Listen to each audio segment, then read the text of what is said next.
suppose let A belongs to um, um, okay, I'm going to introduce a notation now, right? So slowly I'll start introducing notation, because the moment we start studying optimization, we need these notations. Okay, I'll tell you what this is. Okay, this is set of all A in, let's say, C n cross n matrices, such that A is equal to a Hermitian, symmetric, and A is strictly greater than 0. Okay, this is called positive definiteness. It's a positive definite symmetric matrix. So basically, I will take a matrix A which is in the set of all positive definite symmetric matrices. Okay. Now I definitely know that there is an eigenvalue decomposition. So how do you find the eigenvectors? Well, there are ways, right? You do determinant, do all that. Is there a nice and elegant way of figuring out what is the eigenvector? Okay, so let me write a simple example. Okay, so this is a 2 cross 2 matrix. You have U1, U2, let's say lambda 1, lambda 2. Remember, lambda 1 and lambda 2 are both positive, strictly positive. I mean, strictly it cannot be even be 0, right? And lambda 1 is greater than lambda 2. Let's assume that. This will be okay. So this is the eigenvalue decomposition, right? I want to figure out what these guys are, right? U1 and U2. Now, what do you think is the method? What do you do? Suppose I just take some arbitrary vector u0 and operate A on it. So what do I get?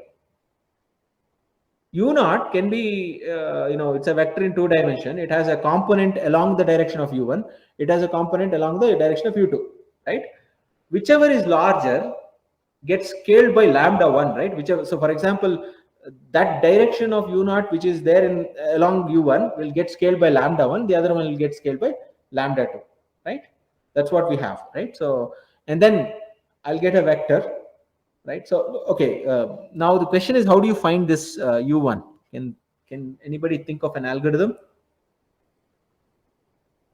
See, AU1 is lambda 1 U1, right? So what is happening? It's invariant. So I operate A on that direction, you'll get another vector in that direction only, but it's scaled, right, by lambda 1, right? So now, okay, just to make things simple, suppose lambda 1 is 2 and lambda 2 is, let's say, 0.5. Can you think of a method? Okay, so let's see. Suppose initialize u0. Okay, so some vector. Okay, then what do I do?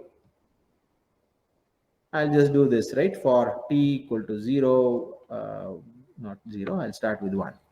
1, 2, etc. What do I do? I'll do the following. Okay, so I'll take ut, in this case u1, right? The moment you have u0, I'm going to find u1, which is a. I'll operate ut minus 1. What is ut minus 1? u0, right?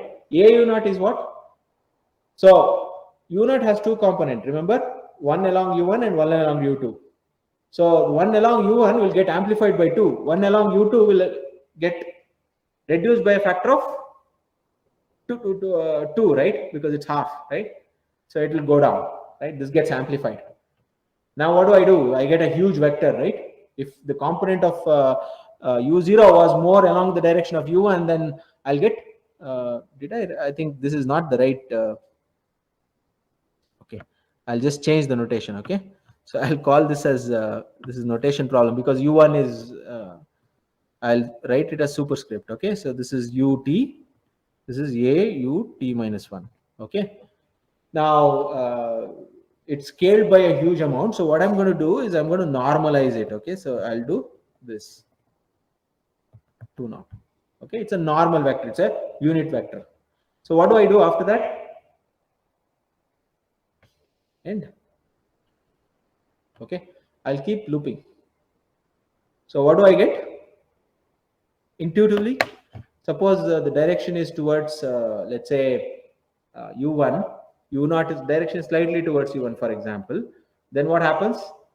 In the next direction, it will be more towards u1, more towards u1, more towards u1, and so on. What will you get?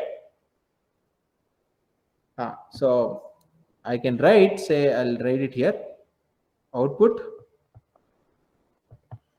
ut, whatever.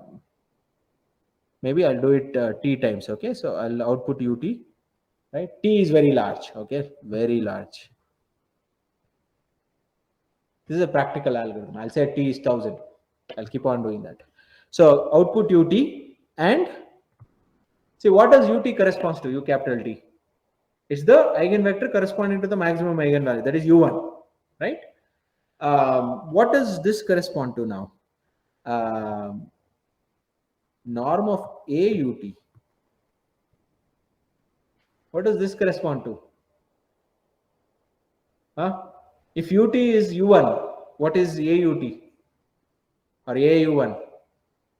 Lambda 1, right? So this will be lambda 1. Okay, fine. So this is how you find the maximum eigenvalue and the corresponding maximum eigenvector, right? This is an algorithm. It doesn't require you to do any fancy stuff, solving some complex polynomial and all that, right?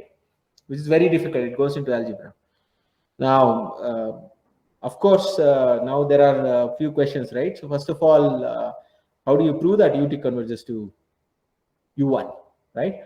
So I'll write it as claim. Okay, so claim 1, claims ut converges to u1 and AUT norm converges to lambda 1.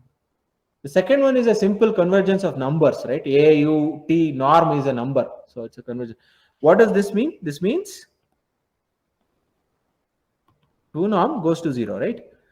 The moment I take a norm, I'll get a number. I'm looking at sequence of numbers, right? So one need to prove this. I won't prove this here. I'll leave it as an exercise. Not that difficult. If you are interested, you can drop in. We will try to prove. Okay. Okay. Now, what about, see, if you have 3 cross 3, I found u1 now. How do you find u2? What do you do? How do you find u2? Any idea? I have found u1 now. I know the direction. So what should I do? I cannot take any u2 here, right? A u2 0 or whatever you want to call it. What should I do? I should always, you take any random vector, but project it onto orthogonal subspace of u1, right? And then start with that, right? You do exactly same thing, right? Exactly same thing. But then what is it that you have to do? You have to always keep in mind, you have to project. You cannot just keep on, using any vector. You should always project. That's the only change. Okay, so your homework would be to study this and see what changes one has to do in order to get the eigen values and eigenvectors. In fact, in MATLAB or many other tools, if you say eig of A, right, eig of A will give you at least in MATLAB. So behind the scene, this is what is happening. They will use maybe slightly more complicated method, but this is one of the methods. Fine. Okay. Now, fine. So I think this is good enough for us to deal with optimization. Let's move on to one more thing which has got to do with induced norms. Okay, let's see what is known as induced norms.